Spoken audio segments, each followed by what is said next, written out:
Hey Let's guys, go. Let's go. welcome to the About Polaris that bass. and yeah.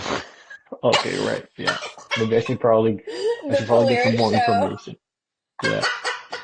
I had to refresh my memory last one I did. I'm like, what's this thing called? How'd you come up with that name anyways? That is a good question. It came out of my brain somehow. Are you gonna ask me where I got my name? Definitely. Definitely. It's one Okay. of my favorite questions. Okay, I have to think of an interesting story. Have you ever just run into Dead Mouse while he's out just grabbing some Tim Hortons? I don't spend enough time downtown Toronto, but to answer your question, no, I've never actually run into him. I have replied to a lot of his tweets and a lot of his threads, and I'm sure he's seen them, but he hasn't answered. His most recent one was something about his new studio, and I replied saying, "Can I come over and see it?" And I didn't even get a like or dislike or a comment or anything. So there you go. That's my interaction with Deadmau5. Honestly, I'd love to make music with him though. Fuck yeah. Apparently, he's making drum and bass. He's working on a few drum and bass tunes. Yeah, I believe it. So you were born in Romania and then Yeah. you moved to Toronto? Yeah, I was in Romania for 9 years and then just basically came here with like a few suitcases and no idea what we were going to do or where we were going to live or anything like that because we didn't really have any sort of plan. And luckily, we ran into some other Romanian friends that helped us out with a place to live for a while until we got things sorted. What did kind of the situation look like musically? Music was part of my life from when I was young enough to stand, basically. But my dad, like his job was to be in the orchestra. So, he was like full blown like musician. And we had a piano at the old house in Romania, and I think one of my parents told me this, but when I was young enough to basically start walking around, I would almost always go up to the piano and try and reach the keys and like tap on them and make a sound or whatever. So I Mm-hmm. guess they just kind of took that as a hint, like maybe he wants to play piano. They got me a like a private tutor and whatever. I think I was like 3 turning 4, Mm-hmm. and she saw me and she was like, "He's too young. Like I can't really start teaching him anything. He can't even reach the keys from the chair. Like I got to put books under his ass for him to just be able to reach." But I guess my mom was pretty insistent, and she was like, "No, he really likes it. Like he really wants to play."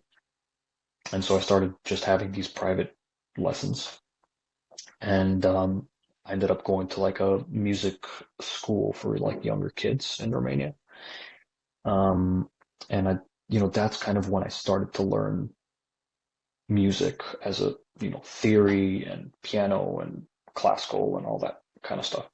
Obviously, like I moved to Canada and then I continued that Mm-hmm. education here um, at a place called the Royal Conservatory of Music. It's basically just like a school for music. I remember it actually got to a point where I was like, I was not enjoying it much anymore. I Mm. was starting to notice I was getting to that point where it was like 4 to 6 hours practice days. Holy moly. So it really became this chore for me to just go to my lessons. And so I started skipping them and not going. And then I started a band and I got into playing other instruments like drums. And there were so many other avenues of music that I was exploring at the same time that I Mm. just wanted to do those and not do classical anymore. And that started the whole kind of bands era of my life. And that lasted for like 4 years, I'd say, up until Nice. grade 12. And we won a battle of the bands at my high school, which was insane to me because there were like parents there. The fact that some of the parents voted for our band, which was like just pure death metal, was like I was like, what? You fucking kidding me? They called our name for the second round and we're like, no, just no fucking way, man. It's rigged. Anyways, yeah, so that was cool. So you're like going to shows because you're playing at shows. What was drawing you in? For the most part, I mean, I was going to a bunch of different shows when I was like throughout my years of high school because I also loved being in that environment. And it was mostly like 99% heavy metal shows. I mean, back in the day, like I had long dreads like down to my waist. No I had shit. like I had probably about I don't know 16 or 15 piercings. I had microdermals in my temples. No tattoos. I've never wanted tattoos because they're too permanent. But I was attending these metal shows all the time. Strangely enough, that somehow transitioned me into going to raves. And when I started going to raves, I would see a lot of metalheads there. Like a lot of people that I would see Hmm. at shows would be at these raves. And that's how I kind of connected the two because I was like, hey, I saw you. You hit me in the face with your foot or whatever. You know what I mean? So you have these like kind of these stories. And the first rave I actually went to by accident because I didn't even know like that something was going on. And it was one of these like impromptu under a bridge, like free rave outside that someone just set up with a generator. Yeah. And my friend one night was like, hey man, we should go to this party. And I was like, okay, cool, whatever. It's another party. And I stumbled upon across this like this weird rave that was like in the most like homeless looking area of the city. And I stayed there till fucking 8 in the morning, man. You know? Fuck. And and and that was the first like that was the first rave experience for me, which was like I mean, it was great. It was really, really great. And I slept for 2 days afterwards. But it was really like such a great night. And after that I was constantly looking for the next one. And I was trying to find out like, Damn. yo, where's the next part? I didn't even care like what kind of music it was. I just wanted Yeah. to be in that, environment. The first time I actually heard drum and bass though, it was probably like a couple years after that. And I'm sure I had heard drum and bass during those times, those like free raves, but I just didn't Mm-hmm. know that it was there. Mm-hmm. To me, it was just all like rave music, right? Oh, cool. Yeah. But then I actually went to a club night kind of thing. And initially I went to this club night because there was like this techno DJ playing in the side room where Mm-hmm. my friend was also, he was gonna DJ. He's like, yo, come out and see me. I'm gonna be playing techno in this side room. I'm like, okay, cool. I never saw him that entire night because I was spending time in the main room watching DJ Marky do this sideways with his turntables. Fuck. Yeah, and I asked my friend, I'm like, what is this music? Like, what is this? And she was like, yeah, it's jungle, it's drum and bass. And that was it. That was like for me, that was the bait hook and everything. And I never even Wow. got to see him that night. So he was like, did you even come? I'm like, yeah, dude, I just stayed in the main room. There was this drum and bass music that was playing there the whole night, and I just didn't leave. Damn, think of how many people, when you're playing, are having their first drum and bass experience. Yeah, yeah. I feel like that's Oh such man, a, I've never thought about that. I've never thought about that until now, but that would, I mean, wow. Yeah, that would be, that experience for me was like completely, I gotta say, it was life changing because it put me into this different headspace, completely different headspace. And the music that I was like hearing at the time, like drum and bass, was just this whole new energy from the musical side. And coming from a person that's like played music their whole life, like you'd think, oh, I've heard it all or whatever, right? And then you hmm hear this fast, energetic, but also emotional, but also like, it was crazy. It was like all things in one. yeah. And and I went on a literal tangent for like the next few years, man. I searched for as much drum and bass as I could, and it never stopped because there was so much drum and bass out already. I mean, this was already 20, 2011, 2010, Okay. right? So Yeah. by that point, all the 2000s drum and bass, all the 90s drum and bass and jungle and all that stuff, I had a lot of catching up to do for sure. Damn. Yeah, that's interesting, the timing, because I got into it like 2011. I had a friend specifically who like introduced me, and one day he was just like, Hmm. "You want to hear some good drum and bass?" And then the rest is history. So you go to that show, and then was that kind of the first time that you had like heard electronic music? I'd say so, yeah, because I was sort of listening to a little bit of trance throughout high school. Nice. Um, but it was very minimal. I mean, it was mostly just like Armin or Tiesto or, like, Yeah. and eventually I wanted to try my hand at like making some trance, which I did. Um, it it's somewhere on a hard drive, lost in storage probably, but I tried kind of doing some trancey stuff, and at the time I was like, damn, I'm good at this shit. And then you go you go back and you listen to it and you're like, Jesus Christ.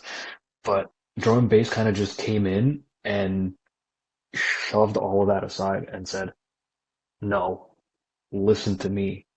And that's when I said, all right, and started trying to make drum and bass, which was substantially more difficult. But I didn't really see it as that. And I've heard a lot of producers talk about how difficult it used to be, before Splice and before all of these like things that can help you now, how Hmm. difficult it used to be to really make a good DnB tune, because the breaks in it and all that stuff, like it's really not conventional. And that's why I gotta like hats off, man, to like, Ed Rush, Optical, Calyx and TV, all those guys, man. Andy C, even like, using using fucking tape decks and shit to like, yeah, it's crazy. So drum and bass kind of just came in and kicked everything else in the face and was like, this is what you this is what you should be listening to. Mm. And as cliche as it sounds, like I think the first drum and bass album on my iPod at the time might have been Hold Your Color Okay. by Pendulum, and and then I had like a bunch of random songs that were ripped off of YouTube. 'Cause I was like, you know, I'm not gonna like I don't even know where to buy this stuff. Yeah. Like a lot of stuff wasn't really readily available on iTunes or anything like that back then. We just had like this record shop, which is still around, where you could go buy like actual like the vinyl for it. Hmm. But I was like, I want to listen to it on my iPod. And so obviously there were like all these other torrent websites that you can go like illegally download songs and shit. And every one of my friends was like, oh, why don't you just go to the Pirate Bay? You can download the whole album. And I'm like, I don't know, man. So I, for some reason, thought it was safer to just rip it off YouTube, which is the same exact thing. I mean, so I would, yeah, I spend most of my nights. I'd be up until like, you know, sometimes 2, sometimes 3 in the morning, and then I'd have like school the next day, and I'd just be watching short videos, like 4 or 5 minute videos of Andy C playing, like an intro that someone took off their phone, their shitty phone, and I'd hear like the songs there, and I'd go in the comments and be like, ID at this time or ID at this time, and eventually someone would answer, and then I would hear the song, and that's kind of how I learned how to DJ too. I just watched videos of Andy C playing like at EDC or playing at other events, and I would just sit there like every night watching him like how he did his like little thing as much as I could, and like as much as I could comprehend from just a camera. I remember I was thinking to myself like, why am I so obsessed with this? I couldn't figure it out. I was like, why is this music in particular so, you know, I'm just obsessed with it. And I don't know, to this day I can't really answer that question. Mm. It's just there, you Yeah. know. If you had to answer it, what do you If I think? had to, Yeah. um, because there's nothing in that 170, 174, 165 BPM range that I know of that encompasses so many subgenres of Mm. one thing, right? I mean, now there's so many subgenres to it, but like even, you've got the really heavy stuff, you've got the really like kind of jungly, breaky stuff, you got the really liquid stuff, you got the really kind of dance floor stuff. I mean, and that's crazy to me because sure, you could find that in something that's a little more, I guess, slower, like house or something in that BPM range. Um, but in the 170s, no, not really. I mean, Mm, anything really above 174 is like that really like hardcore or Rotterdam or like stuff like that. And that's very niche specific. Like mm-hmm. they're very specific about their sound and that, you can't really morph it too much. You can't really play around with like the atmospherics of it or anything. Drum and bass, man, you can take it wherever the hell you want. Mm. Like you can just you can put five subgenres into one track if you really want to. And if you're a good enough producer, you can make it sound great and make it a whole like thing. So I think that's why. It's just too unique. Hell yeah. Well, I feel like it would allow or does allow for a lot of creative freedom with being able to take hmm influences from, so it almost kind of defies genre in a way. Yeah, I think it defies is a very good word because it defies any rule also. Any rules that you know of like music, they don't really apply. No one's gonna be like, oh, this is how you should be doing it like this, or follow this formula. It's like if you look at all the guys that started it, like Bookham, like Two Bad Mice, ASC, all these guys back in the day, they never had a formula. They had nothing. They just kind of put sounds and samples together and there you go, and something came out of it. So it was just kind of born out of this melting pot of like different sounds. Yeah. So it really does defy everything that we know about music, I'd say. That's good. Oh, I'm glad you think so. I also am a trance baby. And so that's what I was listening to in like 2008, 2009, 2006, 7, I guess. And then when I discovered drum and bass, it was like that drum and bass just took over. Because it has some trance elements as well, doesn't it? Like it definitely does. For sure. For If you think sure. about it. I feel like drum and bass is like this bridge, like it can bridge your tastes in music together. I Mm. think it's very good at that. I feel like it's one of those sounds where, I mean, we're talking about how it has like so multifaceted and so many different influences, but I feel like some people, the sound just resonates with them in a way Mm, where it like strikes them. Because I hear you talking about how it was just like this, there, it was a moment when you discovered it, like this caught your attention. It wasn't like it just casually like came into your life. Same with me. I feel like a lot of other people kind of share in that hmm experience. I know for me, like introducing drum and bass to other people, they have that seed or whatever it is in them, and they're like, "Holy shit, I love hmm this!" And you get to kind of like be there for that experience, hmm um, whether you know it or not, I guess. Isn't it cool when you get to kind of like be there for that person's first Yeah, experience it's of, like their indoctrination, I guess. yeah, Um, Through the years now, I mean, I've definitely seen a lot of new faces, especially here in Toronto in our scene in the past, well, since COVID, really. mm, I've seen a lot of new kids that come out to these shows, but it's also like a little divided.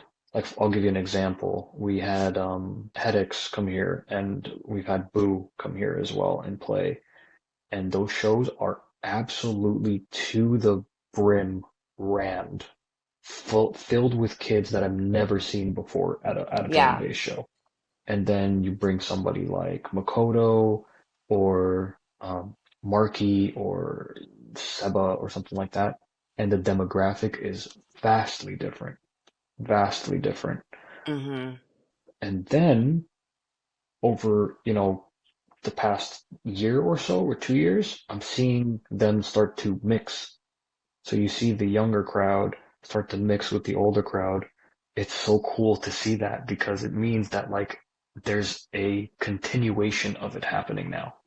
You know what I mean? Mm-hmm. Kind of like passing the torch down to the younger kids that are coming out. And I always loved seeing like somebody that was just like at a Noisia show, right? And then like 2 months later, they'll be at like a Bookham show, Hmm. and they'll be like, "Wow, this is like completely different, but it's still drum and bass." And I really love this music too.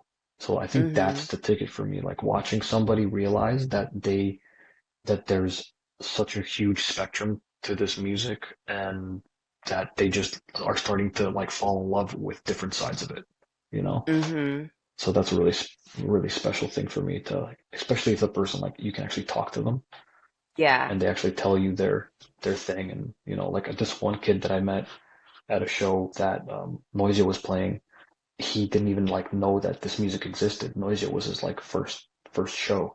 And then about a year later, I ran into him again at a different event called Master Lab, which Master Lab throws the more like soulful parties.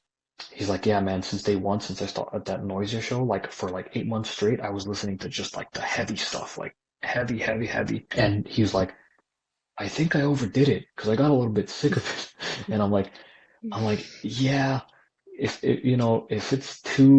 it's like, if you're listening to that stuff every day, like, yeah, you got to vary it a little bit. And he's like, yeah, so I went and I listened to some of your music and I was like, this is like completely different and it's melodic and I love melodic stuff. And, he was like, so yeah, basically I have you to thank for that. And I'm like, oh man, like that's so awesome. Like that Damn. interaction was like something, one of those interactions you don't forget. And Wow. it's a good interaction to have because then you remember when you're feeling, like every artist at some point feels like they're not worthy, like they're not good enough. You got those little drops, those little memories, you know, Mm. so they're good. Yeah. Yeah. Important to like soak that in. Yeah, it always ends up soaking in like the next day because the night of it's all the craziness.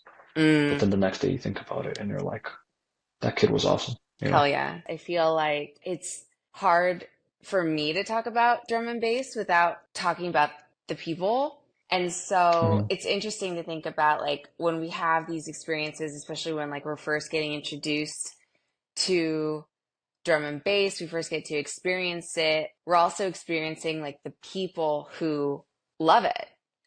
Hmm. And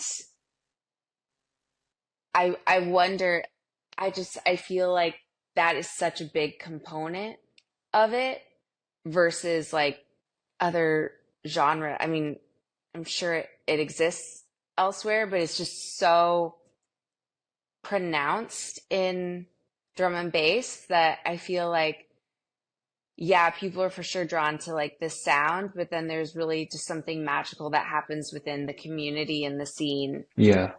Yeah, I was talking to somebody that has been promoting drum and bass for the past like almost 30 years now, and he said that throughout his years of doing it, it's really just these revolutions that happen. Like dubstep came in at some point, and it was just like this really, it was a fast burner. You know what I mean? It was there, it Hmm. was huge, and then it burned off really quick as well. And during the punk scene as well in Toronto was the same thing. Like punk came through really big and then it kind of fizzled out really quick.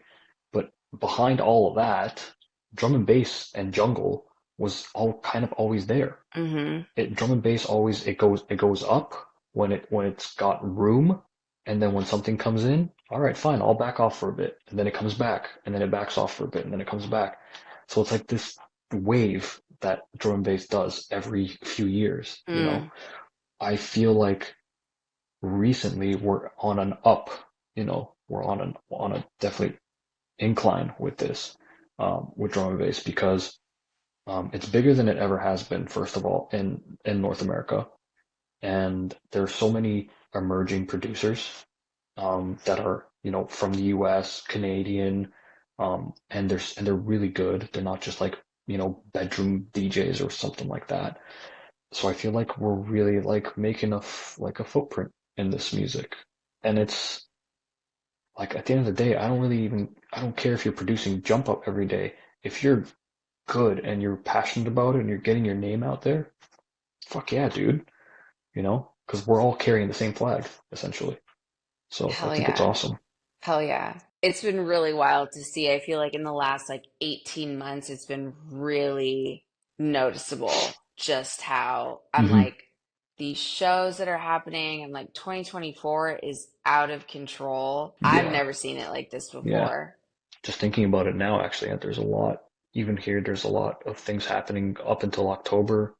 We've got a big yearly like Halloween party that's happening. It's called Freak Out. It's been happening for 20 years now. Yeah, 20 years. And Damn. actually, that first party that I went to where Marky was doing his thing, that was a freak out. No That was shit. actually a freak out. So yeah, that was Halloween. They got Andy C and Reaper this year, doing freak out. And then myself and a good friend of mine, Mr. Brown, as supporting acts, Nice. on that bill, which is going to be fun. And then there's this like, I've been contacted recently by a couple of like odd requests, but there's this church rave that someone wants to do that's nearby, and I'm like, you know what? Let's do it. Why not? It's like in the middle of nowhere too. You got to drive like an hour and a half or so away from the city, and this like random like little church, like 150 capacity or something like that. But he said that Damn. a friend of mine went there at the last party, and he said that it was like mind-blowingly good. So, and it's these small like things, these small events and these small hubs that really, I think, keep the culture going. What keeps the scene going and the people going are the big festivals and the big events. But what keeps the culture going is these smaller, like really weird things. Hmm. It's like a specific group of people attend those kind of parties, especially the ones that happen in like places that you don't really know where you're at. Like it's kind of away from everything. It may be a little sketchy, it's like a little bit sketch, but then you go and you have like maybe one of those moments where you're like, I didn't even know this music existed. And suddenly Mm-hmm. you're in. Like suddenly Mm-hmm. you're just sucked in. And I Yeah. think that's one of the most important. I think it's more, I think I don't know. What do you think? Do you think it's better to have an intro to this at a festival or at like a really underground, dingy, dark, rave? Like, what do you think? What do you think the experiences are like? They're probably polar opposite, but Or I guess the third option is like hearing it from a friend when you're hanging out. hmm hmm in their car or at home. Yeah. Yeah, I feel like the key piece would be having at least like one person who can kind of hmm guide Oh, really made interesting. a big difference for me because I was sort of led into like guided along the way, like you want to hear some good drum and Hmm. bass, and then I just kept getting fed tunes Yeah. Yeah. and then I like just took it from there. Like I remember, yeah, my friend actually gave me my nickname hmm and he was obsessed with random movement, told me about respect. That's how I first like discovered respect. And then I started going and then we stopped being friends and then I just like kept going, kept going. So it was, I don't Wow. know So if you there's like a you preferred, You had like what people used to call here, like a rave mom oh or my a rave God. dad, Yeah. you know, Yeah. and he even gave you a rave name. I never had Yes. a rave name because I don't know why no one really ever came up with one for me, but I knew a lot of people that had these like rave families. So they'd have Yeah. last names that would be like rave last names, and it was always like on Facebook you'd see like so and so Candy whatever or something like that, and it was like these little cliques of rave families.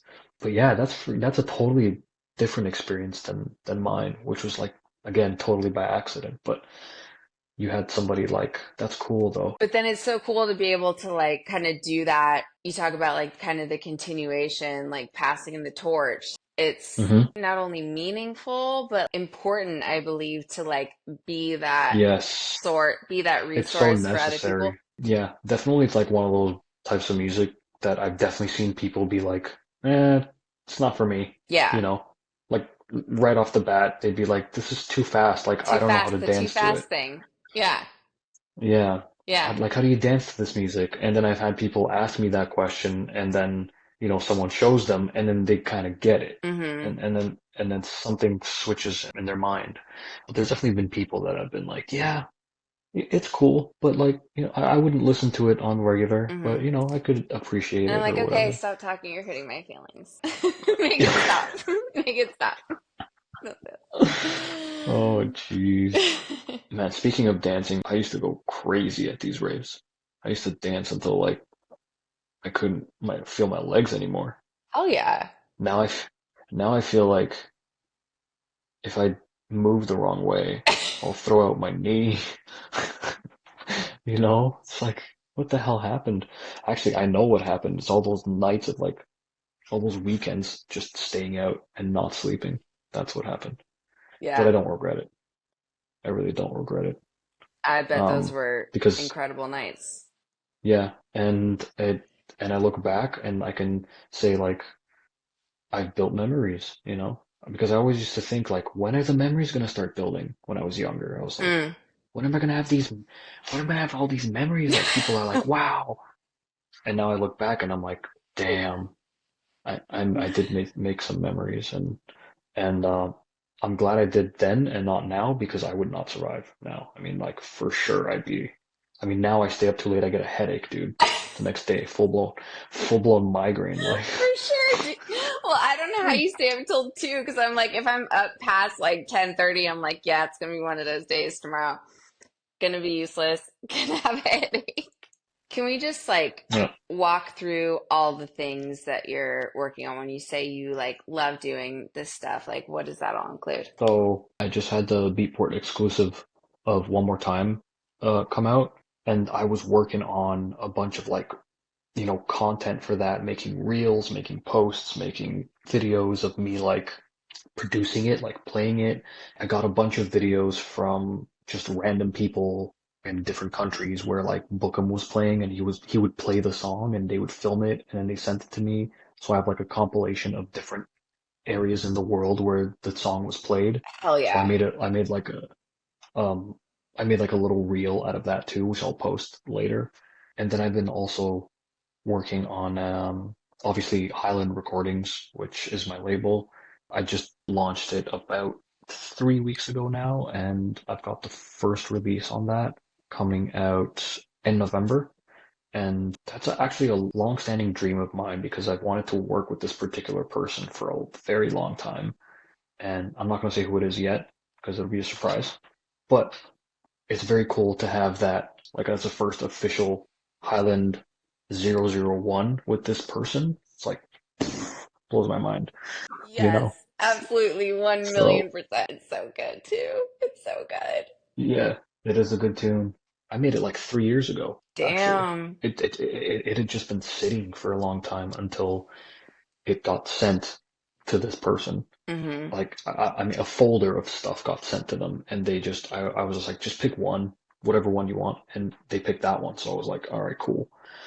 So they came by and they did a show for Master Lab, actually, the company I was talking about earlier. They were here for 2 days. So they were like, yeah, we can do it tomorrow. And I'm like, yeah, okay, fine, cool. Let's do it tomorrow. Because who knows when he would have been back here? I have no idea. I have Oh no my idea. God. I was up till I think 3 or 4 a.m. on the Saturday night. And then the Sunday morning, I had to be like in studio at like 10 a.m. to do this like track. So it was like a double-edged sword because I was so excited, but my body was just not excited. It was like, I want to sleep. And then I'm starting to set up a Patreon for my music that you're not going to find on Beatport or Bandcamp or anywhere else. It's going to be just exclusively on Patreon, along with many other things. Like I'm going to do little like short like YouTube, not tutorials, but like track breakdowns, if you will. Like I'm gonna like dissect them, like how I made this and that and whatever. Hmm. And then I got a whole other thing going on with my good friend, DJ Mr. Brown, who he has been in this scene in Toronto for fuck since 94, 94, 95. So he's been Damn. pushing this for like for a long time.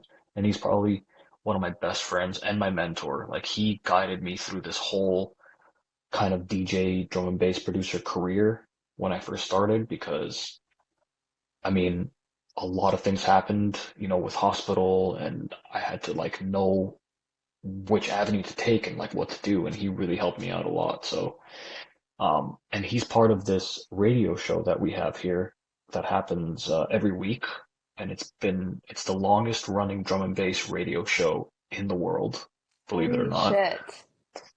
Um, and it's called The Prophecy. So we're basically going through a sort of like rebranding for it. So I've been working with him on like, you know, the design for it and like redesigning some things and we're gonna be launching a like a Twitch live stream, basically. Like we're gonna be doing a prophecy live stream instead of like Hmm. over the actual radio. Because I'm I don't know, people still listen to radio, but not really, like not that much. So we gotta move into digital, you know. So we're gonna do the Twitch streams, the prophecy Twitch streams. We're also gonna have a little podcast, a prophecy podcast where we talk about new songs and what we like about them, what we don't Oh yeah. whatever, talk about, I don't know, burgers and fries if we want to, whatever we want, really.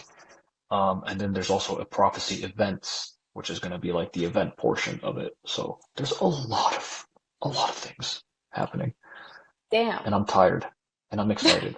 That is exciting. I didn't realize how much it was until I actually just like listed it off just now, but it is a lot of stuff.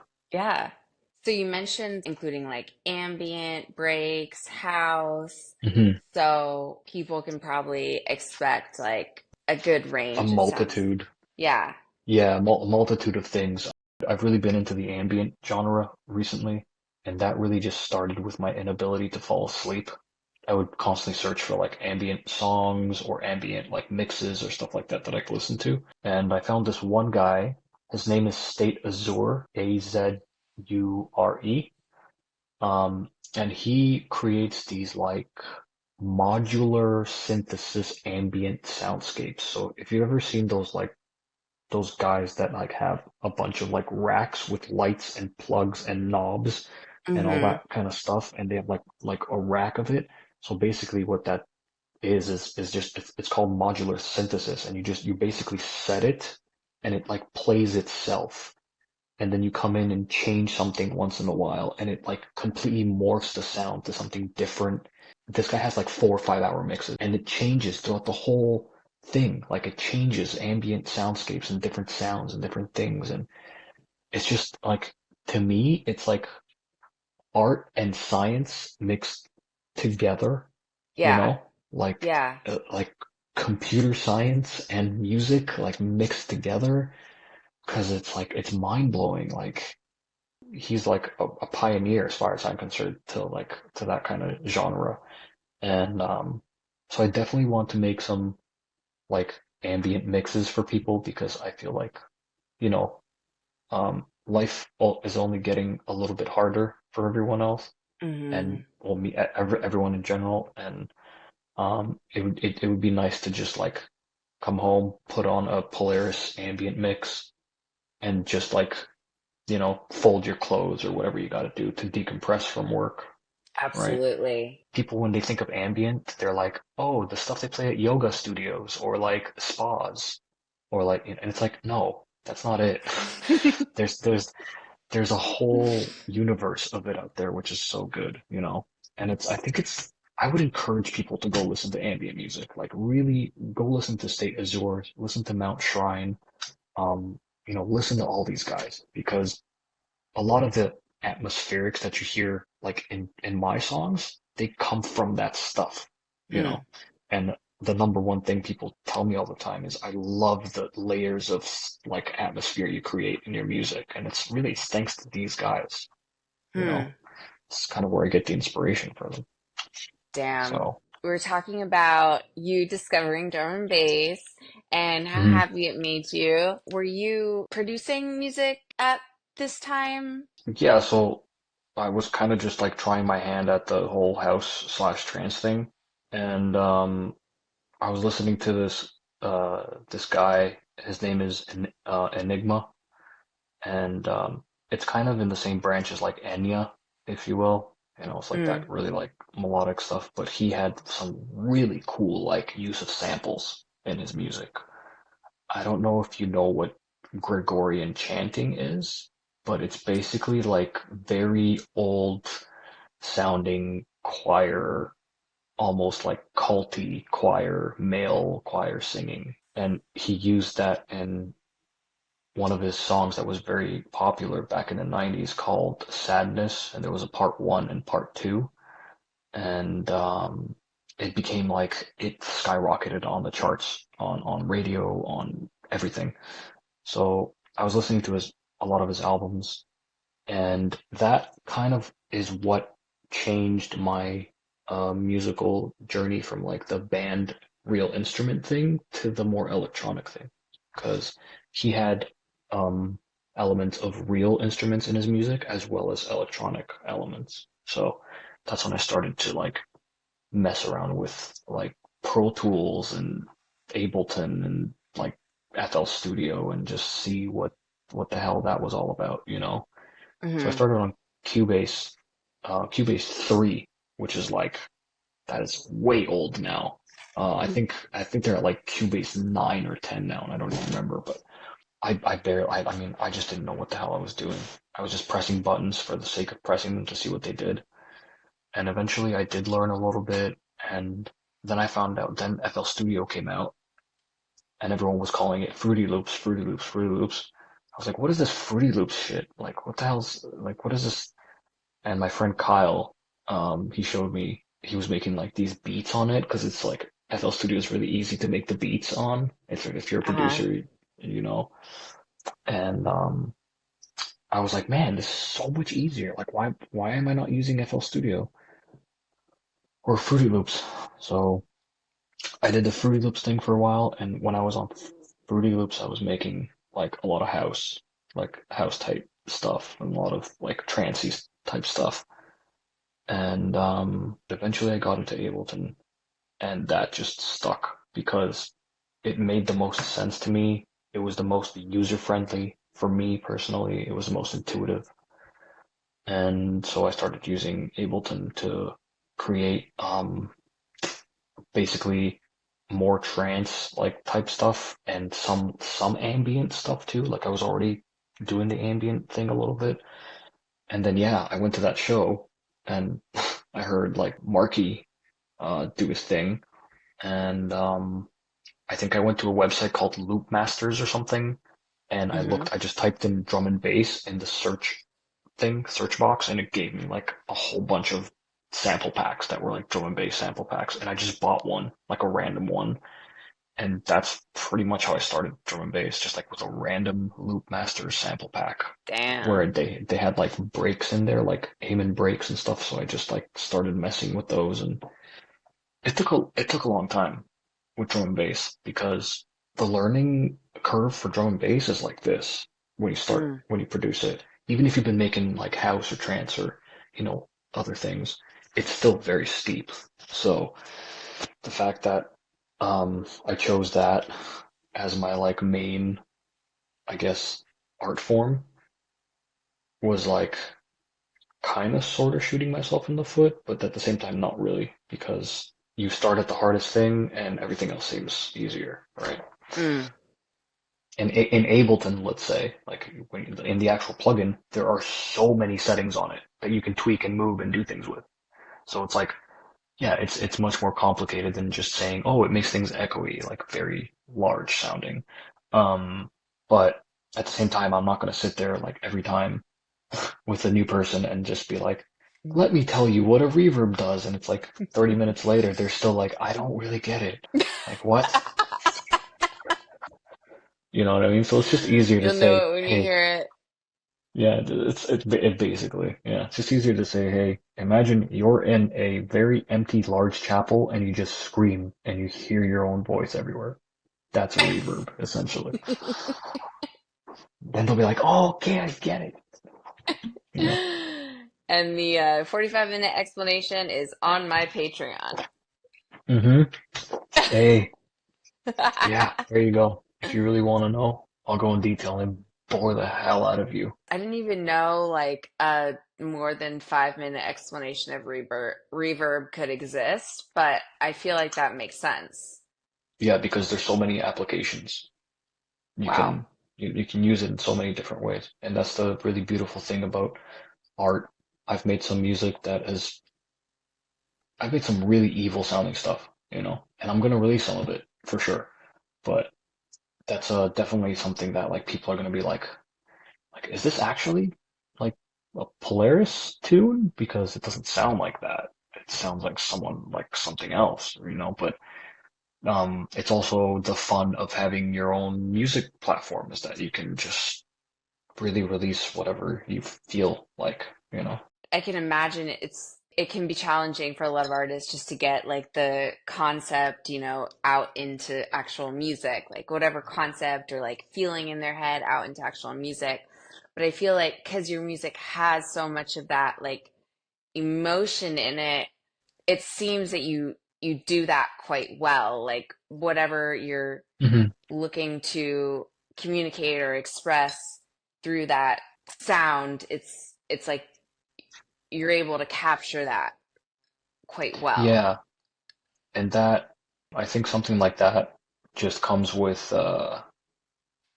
being actually like very vulnerable with yourself when you're writing or when you're Mm, performing or when you're whatever you're doing that's art. You really have to be able to kind of open yourself up to the project that you're working on. And for somebody like me, who's generally was, once upon a time extremely introverted, closed off, the only kind of thing that I had to talk to in a way, or the only thing that would just listen, and not necessarily comment back or say anything back was a piano. So I spent a lot of time in high school. When I was in high school, I spent a lot of time in their practice rooms where they had pianos and practice rooms, and I would just, on my spares or on my lunches, I would go there and play piano a lot. And I think that's where I kind of developed my own style, which then mm, applied to my drum and bass tracks, which is like the whole atmospheric thing and the whole like emotions thing. So I spent a lot of time honing that throughout high school, I think. And yeah, you gotta give yourself that like chance to hone that ability to really just be super vulnerable with yourself when you're working on music or just working on art in general, because like tons of people, I'm sure tons of artists, when they paint, if they're angry or if they're pissed off, like they will literally cry while they're painting and like whipping paint at the canvas, and then it ends up being mm, like this amazing piece of art that people love, even though it came from like so much frustration and anger. Like people will mm-hmm. interpret it in different ways. There you go. So some of the Wow. songs that I've written, like I wrote lessons learned as a healing thing for myself, and it's helped. I've gotten so many messages from people about that song, that particular track, Mm, where they said it just came up in my Discover or something like that, and now I listen to it like almost every day, and to me, like that's why I do this. Literally, that's why I do this music thing is because of messages like that from people and interactions like that with them when I meet people. mm, That's really it. I mean, I could wow. I could live in a cabin in the woods by myself. I don't care. I don't need the lavish lifestyle, because being rich to me is having interactions like that with people. So Mm-hmm. they got real deep.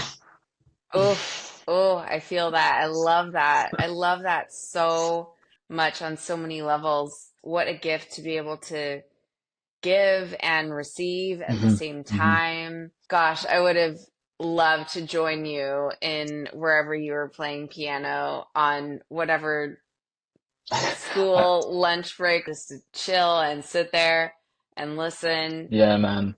Well, hey, look, listen, I'm sure I'll be in San Diego again at some point. Find me a piano, and fucking we'll do it. I mean, I had We'll a find friend. there's somewhere in LA. There's one Yeah, in San sorry, Diego. LA. I keep thinking you're in San Diego for some reason, but anyways, close enough. Some days, I, yeah. I used to have I used to have a friend who lived down the street from me, and she had a grand piano in her house, like one of those like nice big grand pianos. And she would do exactly what you're saying. She would call me, be like, "Hey, do you want to come play the piano?" I'd be like, "Sure." And we'd just sit there for hours and talk and chill, and I'd play the piano, and it was like some of the best like nights that I've ever had. So I definitely understand what you're saying. Like I get it for sure. Wow, I didn't even know I needed that in my life until this moment. Maybe I should provide a service for people. I'll come to your house and play piano. Yeah. Add it to your Patreon. I can say that I feel extremely lucky because I have this ability to to put what's in here and what's in here in my being and my heart into my fingers and then play it. Mm, I don't I don't think that's something that's easily doable. I think that that's mm, something that you're either like you're born with or you're not. And if you're not, you learn to do it, but you'll never really get it quite as much as the people who are just born with that, ability to do it. So I'm very, very thankful for that. Very, very thankful. It wow. comes And very easy. I hear that, and I am very thankful for that as well because of what you're able to give people through your music. I love how you phrased that, like being vulnerable with yourself, because I think so often we think about vulnerability with other Yeah. people. Hmm. And I think it starts with yourself. Hmm. Definitely. It's hard for people to be vulnerable in the first place, right? Um, I mean, it's an actual human defense. Don't be vulnerable with just anybody. And music and art allows you to do that from a different space, a safer space maybe where you can actually do it, and then people can experience it in another way, through their headphones at home, through their speakers, or they visualize. They go to an art show, they see your art. So they don't see you in the moment actually doing it unless it's a live show or it's a live experience. And I mean, DJing, sure, you can evoke some emotion, with DJing, but I feel like really being up there and playing an instrument is how you can do it. Like Keeno, for example. Keeno's been doing these like Mm, live piano sets, and I feel like, man, that guy, he's just gonna be so damn huge with that sort of mm. stuff. There's a whole sea of people out there that just were waiting for that in drum and bass, like real Wow. live performance. So big shouts to Kino. Like he's also been another one of those guys that's been there for me since the beginning. Hell He's yeah. he's helped me with so much. He's guided me through a lot of things. He was the only guy that reached out to me when I flew myself out to when I went to London, and he hit me up and he's like, "Yo, do you want to hang out?" Because I didn't fucking know anybody. And I was like, "Sure, Hmm. man." So yeah, he's a keeper. He's a good guy. Hell yeah. Shout out to Kino. You shared on your Instagram like some of why making music is so meaningful to you, like seeing people's responses to it. And you shared some of your struggles, kind of along the way and Hmm. reminders that have helped. If you could just like add on or share some of what could be really helpful for someone coming up against some of those same challenges, whether it's like struggling with motivation or with comparison. I feel like those are two Yeah, big ones. definitely don't compare yourself. Especially don't compare yourself to um, producers or artists that you look up to. There's a reason why you adore those artists so much. because there's something different about them and something that's unique to them. You just have to find your own, right? Like, you got to find your own sound. You got to find your own kind of thing, and that only just comes with time. I mean, I can't stress enough how important being, not only being vulnerable, but being patient, with yourself is. And I know this sounds cliche, because every yogi is like, be patient with yourself, but it's fucking true, man. Like, give yourself time, Uh, if, I mean, I've had months on end where I was writing fuck all. I wasn't really writing. I mean, I would start songs and then I wouldn't finish them. I mean, if I could show you the amount of like content that I have that's just unfinished, it's probably like close to, I don't know, over 100 gigs of stuff, of music. Holy shit. It's just a lot of stuff. And, Wow. a lot of that stuff is good for going back to years later, and then you just pull it up and you're done the track in 8 hours because it'll just reignite it. Don't force yourself to sit down there and write. You're just gonna end up being frustrated, and you might even end up resenting, um, the craft itself. Like, you'll start asking yourself, maybe this isn't for me. And I know I've done that many times. I still do that, today. There'll be times where depression will just fucking kick in, and they'll be like, you know what, maybe you just weren't made for this. You know, especially with, you know the things that come with being a producer, like, DJing and touring, playing late nights, playing, string of shows. I constantly, kind of ask myself if I would be able to lead that kind of lifestyle, because, like, I've definitely had health issues. I've definitely had issues with overall my health, and, the touring lifestyle, I know for sure, for a fact, would be a big challenge if that came down to it. And, if it ever did come down to it, I probably would let my manager know, straight away, like, hey, listen, if it comes down to a point where I gotta do like 4 or 5 shows in a row, that ain't happening. Every night, Mm-hmm. that ain't happening. Can't do it. Mm-hmm. So really, like, to go back to, like, comparing yourself, I guess the best advice I could give is just try your hardest not to. It's good to look up to people, and it's good to look up to other artists, and, um, get inspiration from a lot of things. And it's only natural to be jealous of other artists. It's only natural to be like, uh, down on yourself, and that's all part of the whole fucking process. It's part of the whole thing of creating great music and great things. You just gotta be patient. You gotta be patient. You gotta keep at it, and that's pretty much it. And if one day you feel like saying fuck it, and this isn't for me, and I don't want to do this anymore, then stop. Because if you're really, like, meant to be doing that, it'll come back, and you'll keep doing it. Mm, Yeah. that's beautiful. That's beautiful. Let's do some rapid fire. Okay. Do you have like a favorite music related tool under $100? Does it have to be like a digital thing, or can it be Anything. like probably my current sound card, which I've been using for forever. It's a PreSonus Studio 24C.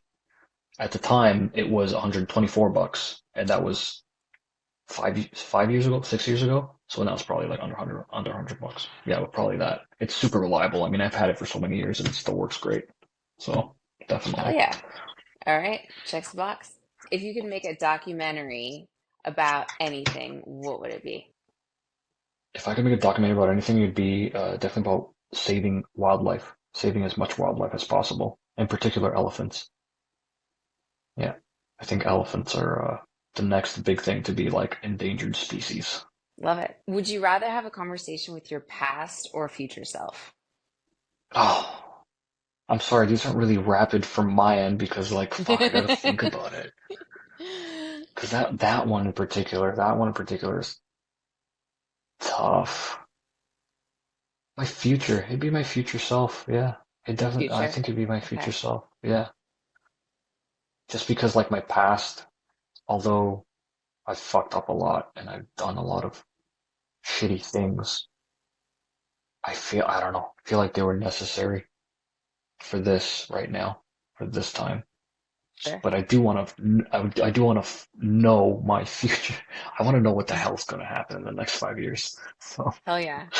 All right, 5 years from now. I appreciate the depth which you're thinking about these questions. There's definitely different layers we could answer them. But hmm this one, is there a favorite slash unique travel item that you have? yeah, give me a second. Yay. This is my little Oh my elephant God. Oh friend. my God, I love it. His I name love it. is I was just gonna his ask. name is yeah, his name is Hans, and he has his own Instagram. It's called Hans the Journey Elephant, and he comes with me on journeys. So there you go. Oh That's my what God, that's that's what I bring. amazing. That's amazing. Hans the Journey Elephant. Yeah, all in one word, Okay. like one thing. Yeah. Okay. Check it out, people. That's freaking amazing. You confirmed you do, in fact, speak Romanian. Can you teach us a Romanian word? Any word. Let's see, something that doesn't sound like English, because believe it or not, there are quite a few words. Um, I could teach you how to say a phrase like "What's up?" Yeah? Okay, so if you want to say what's up, you say "Ce faci?" Ce faci?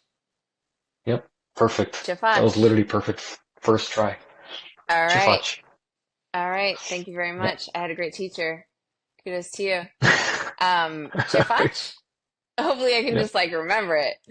Uh, Yeah, tomorrow favorite, just text me and be like "Ce faci?" I'll Yeah. figure out the spelling. Yeah, I'll just guess at it. We'll see how I do then. Um, Google. what's your, yeah, well, yeah, no, I can't cheat. Just gotta chip out. Well, Yeah. it's okay. It's the remembering piece. I have to. hmm You will. Um, I have faith in you. thank you. Thank you. That helps. Favorite Romanian food? So there's sort of like this traditional, I guess it's more like a Balkan thing, but the Balkan cuisine is also a Romanian cuisine. It's basically like it's like cabbage rolls, but they're not. So the traditional, I guess traditional cabbage rolls are they have like rice and stuff on the inside, like they're stuffed with rice. So this is like a very thin layer of pickled cabbage. So you take a whole cabbage and you pickle it for like, I don't know, fucking long time in a big barrel. And I used to see my grandma do this all the time. And then you pull the leaves out and you lay them all out on a like a towel or something. And she used to stuff them with it was like ground pork and beef and like cheese, and then you roll them up, and then you boil that with like tomatoes and like other stuff, and then you eat Wow. that with sour cream and like Yep. a freshly baked piece of bread. There you go. In Romanian, they're called sarmale, and Sarmale. it's yeah, and it's just it's the best. Wow. I would so get down on some of that. I've actually gotten really into like Eastern European food recently, hmm and I every like they each have their own like version of the cabbage rolls. Like, oh, Yeah, exactly. It's a very like the cabbage roll thing is a very universal thing, but everyone does it slightly differently. Like I've had ooh. cabbage rolls from like Serbia, and it's still good, but it tastes different. There's just something in the way that they're prepared. Next time you're in LA, we'll have to go to this place down the street from me that just opened a couple years hmm ago. It's a Ukrainian restaurant, little Oh hole in the yeah, wall, yeah. and it is hmm top notch, like top notch. So I'll be Those are the curious to hear your spots. thought. Yeah, I also love pierogies. Like I fucking love pierogies. yeah. Like what kind of filling?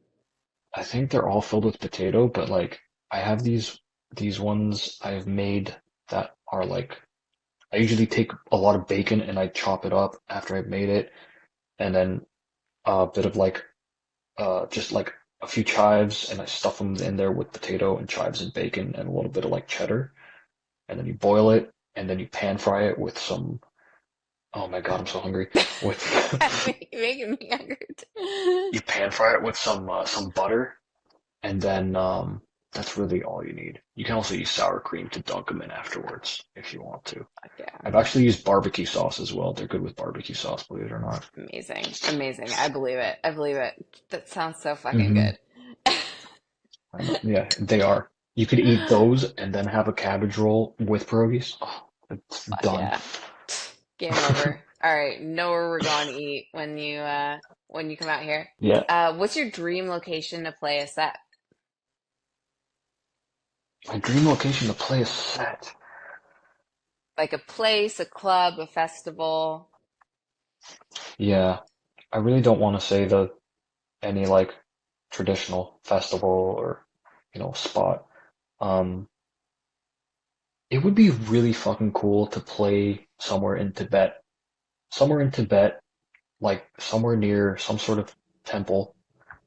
Um, and just have people from all over the world come to that one spot and make that like some kind of festival there, almost like a Burning Man, but a lot more pure than Burning Man, Sure. if that makes sense. Yeah. Yeah, for sure. That would be it. Yeah, Beautiful. Last rapid fire. First word that comes to mind when you think of drum and bass. love. Hell yeah. Yeah, that was Mm, immediate. beautiful. Beautiful. Polaris, where should people find you? They can definitely find you on Instagram.